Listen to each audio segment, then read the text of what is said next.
Mahilig ka ba sa kape? Sige.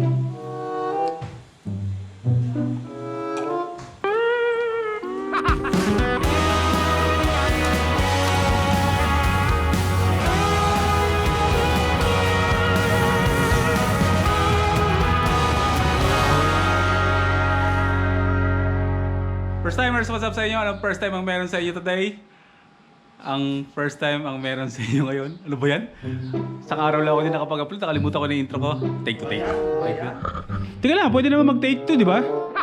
Okay, take 2. First timers, what's up sa inyo? Anong first time ang meron sa inyo ngayon?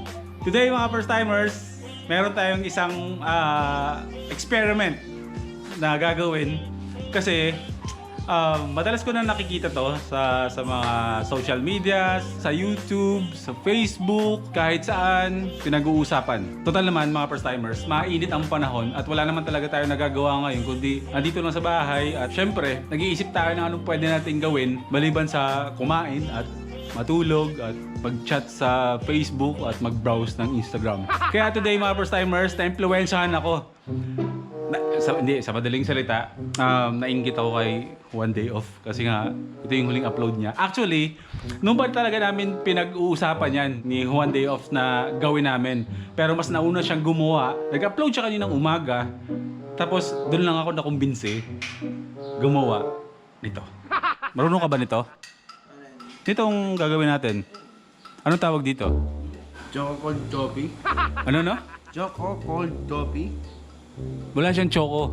O, tama, hindi mo pa alam. Pero pareho natin nga alamin ngayon kung paano gumawa ng tinatawag at pinag-uusapan at trending ngayon sa mga social media ang tinatawag na...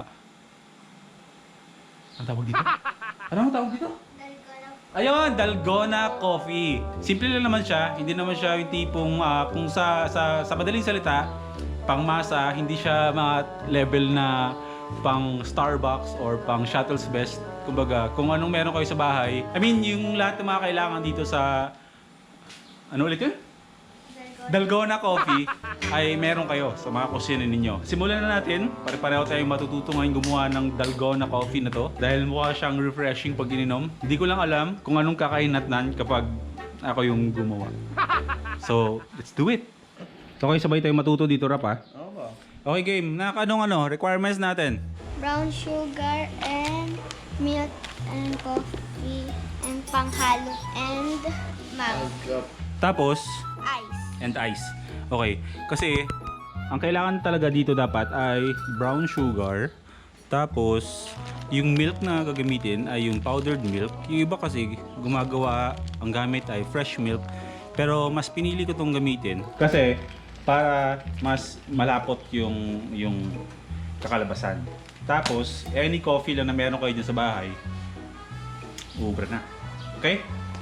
Ang pinaka-standard na nakikita ko sa mga upload sa YouTube is tigda 2 takal lang ng kape, 2 takal ng brown sugar, 2 takal nito. Pero dahil marami kami dito sa bahay, gagawa tayo ng madami. So medyo dadamihan natin yung ilalagay natin yung paghahaluin natin. So gagawin natin 5 takal ng kape. 5 tablespoon. 1 2 3 4, 5. So 5 takal tayo ng kape dyan. Kahit anong kape ha. So, pwede rin yung mga, yun nga, yung sinasabi ni Jay na tater's choice. Tapos, maglalagay din tayo ng itong gatas. Bigel. Tingin yung asong yan. For sale na yan. Sino gusto bumili kay Beagle? Tapos, ang next natin ilalagay ay itong Bear Brand. Lalagay ko muna dito. Siguro ano rin 5. 1, 2, 3, 4, 5. Tapos maglalagay din tayo ng brown sugar. Bakit gano'n yung brown sugar ngayon? Parang hindi na talaga siya brown. Segunda yan. Ha? Segunda. Anong pinagkaiba ng segunda sa... Segunda kasi pwede siyang ihalo sa turon, pandamings. Okay. Nagawa ka ng hot cake. Ganun. Kasi pag brown sugar, masyadong matamis. Masyadong matamis. At nakakasuya. So meron tayong 5 spoon ng kape, 5 spoon ng gatas, tapos maglalagay din tayo ng 5 spoon ng sugar. Ilan na yun? 3, 4, 4. 5. So pinaghalo-halo na yung kape, gatas at tsaka sugar. Lalagay natin siya ng mainit na tubig. Hindi ko alam kung anong klaseng kapamaraanan ang gusto niyong gawin. Basta importante, mapaghalo-halo niyo yung tatlong yan. Tapos, halo-haloin niyo hanggang sa lumapot. So feeling ko, hindi na natin kailangan to. Hindi na kailangan. Kasi magdidikit-dikit dito eh. So sirap-rap na maghalo niyan for 10 minutes. Unang dagdagan ng gatas. Ako dito na, kaya na. Maglalagay din tayo ng gatas dito. Feeling ko pwede na yun. Hatiin natin. Gagawin natin. Lalagyan natin ng konting tubig itong gatas para mahalo natin. Kasing konting-konti lang. Hindi naman pala. Sakto. Tapos, ang next naman natin gagawin, maglalagay tayo ng cubes. Ice cubes. Diba? Messy. Okay. Halo-halo. Since nahalo na at malapot na tong kape natin, ngayon, ilalagay natin to dito sa loob.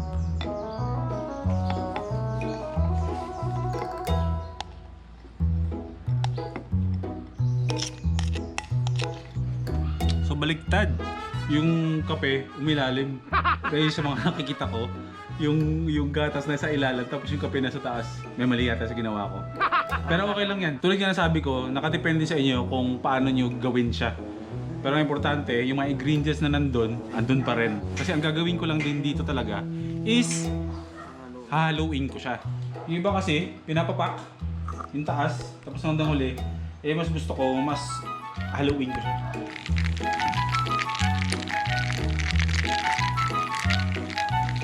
Sarap! Haluin natin ang haluin. Mix lang. Okay. Okay. Ito na yan. Tikman mo. Ikaw muna. Ha? Ikaw muna. Sige.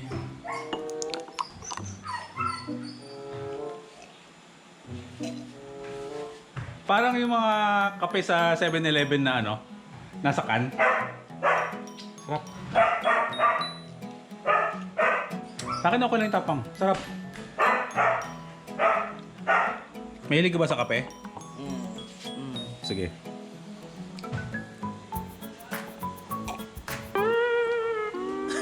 Mahilig nga. Mahilig ka? Mahilig nga. Ano ba yung tapang na ito? Hindi ka sanay magkape, di ba? Hindi ka nagkakape? Kakakulik na kasi ako eh. Matapang yan. Di ba? Di ba? Kung magkamata. Ikaw lang ang hindi nagkakape dito. Kita mo, nasarapan? Masarap? Di ba? Tamis ka sa gatas. Sarap. Pero sa kapit talaga. Yun, ang tawag dyan ay Dalgona Coffee. Pwede nyo gawin sa mga bahay niyo yan. Okay din, nakaka-refresh din siya ng pakiramdam. Di ba? So yun lang mga first timers, at least nasubukan ko siyang gawin. Hindi ko alam kung tama yung kapamaraanan ko. Basta ang importante, ako nasarapan sa gawa ko. Try nyo ha, try nyo sa bahay nyo. Gumawa kayo. Basta yun lang yung mga ingredients. Bahala na kayo kung paano nyo gagawin. Basta yun lang naman ang mga ingredients nyo. Tapos, yan. Enjoy. Okay? Tsaka meron nga pala akong announcement kasi ayun, sa mga oras na ito mga first timers ay may inaareglo akong kanta. Kaya kahapon wala akong upload kasi nagkulong lang ako sa bahay, nagsulat ako ng bagong kanta, nakapagsulat ako ng kanta sa loob ng isang oras. Nasulat ko yung kanta na to sa loob ng isang oras or wala pa. Naramdaman ko lang na bigla ko lang gusto magsulat. Ganun kasi ako pag sumusulat ng kanta. Depende sa mood. So, nagawa ko siya ng ganun kabilis. So sabi ko, ito ang una kong i-record. Kasi marami ang makaka-relate sa lyrics na itong kanta. Naglalakad sa dagat ng nakapaa, malayo ang titig ng nag-iisa, humihingang malalim ng nakapikit, liwanag ng buhay, huwag pagkain. Yun lang. Sa kanta. Sobrang ganda ng kanta. So, So ako, excited na ako matapos tong COVID-19 na to at masimulan kong record na yung kanta. Single muna, isang kanta lang muna ang ilalabas ko. Yan ang mga dapat yung abangan. Okay, sobrang ganda ng kanta. As in, sobrang ganda. Matutuwa kayo at makaka-relate talaga kayo. Okay, so yung mga first timers, magkita ulit tayo bukas. Ako, mag-edit lang ngayon, tapos chill lang dyan ako sa kwarto. Tapos, gagawa lang ng mga plano sa buhay, mga plano na gagawin after nitong COVID-19. Basta, marami ang mangyayaring bago at idadagdag natin sa mga ganap natin dito sa channel. Okay mga first timers. Tsaka, wait lang, Rap, halika dito. Tsaka, ito nga pala mga first timers. I-congrats natin si Rap. Road to 1K na. Ilan ka na ngayon? Nasa 970? 988. O 980 subscribers na si Rap mga first timers. So 20 na lang. Okay Konti na. na lang, malapit na siya mag-monetize. So, yun ang purpose natin mga first timers kung bakit kasama natin si Rap. Hindi lang tayo dito basta-basta naglolokohan o nag-aasaran. Meron tayong pangarap kay Rap, di ba? Mga first timers. Ako meron akong pangarap sa kanya. Salamat sa sumusuporta. Oo. Si Rap kasi mga first timers, wala siyang trabaho. Tinutulungan ko siya para mag-monetize yung channel niya para at least kahit nandito siya sa bahay, kumikita siya. Okay? Ilan tayo? Nasa 84 84 ka na eh. 84 na ba ako? Nasa 84 subscribers na tayo. Di ba? Yung mga hindi pa nakapag-subscribe ka Rap, mag-subscribe na. Tulungan natin siya. Di ba? Salamat. Keep it up bro. Congrats kay Rap. Malapit na siya Kaya, mag kuya. 1,000. Hindi, okay lang yun. Malapit na ako mag 1K. Hindi na malapit yun. Tsaka magaling ka kasi. Okay? So yung mga first timers ha, subscribe nyo si Rap. Ito yung channel niya. Hoodlum Cutie. Yung cutie, letter K, hindi C. Baka mahirapan kayong hanapin sa YouTube. Basta Tinagalog Hoodlum ko na Cutie. lang din. Oh, tinagalog na lang. Parang boy first time, no? Parang first time pero Yeah. sa akin KYU. So yung mga first timers, no, total naman, sinuportahan nyo ako, suportahan din natin yung mga tao sumusuporta sa akin. Tulad ni Rap, no? Subscribe kayo mga first timers. Ha? Kung ano yung support ang binibigay nyo sa akin, ibigay natin sa kanya. Tulungan natin siya na magkaroon ng trabaho at kumita kahit nandito sa loob ng bahay. Okay mga first timers, magkita tayo ulit bukas, no? Nakapagpahinga na ako, medyo na-refresh na yung utak ko. Nagpahinga lang talaga ako kahapon kasi syempre, gusto ko lang din magkaroon ng time para sa sarili ko ba. Kasi parang feeling ko, everyday na akong ganun eh. Kailangan ko rin ng pahinga para sa sarili ko. So, ayun lang. Subscribe. Kung hindi ka pa nakapag-subscribe sa akin, at ngayon mo lang ako nasilip, yan, subscribe ko sa akin. Masaya dito. At ito yung kasama ko, si Hoodlum Cutie. Subscribe nyo din siya. Okay mga first timers? Yun lang. Stay happy lang tayo palagi. Stay positive. Hindi sa COVID ha. Good vibes. Nakits tayo bukas sa susunod na vlog. Life is good mga first timers. Subscribe kayo mga first timers ha.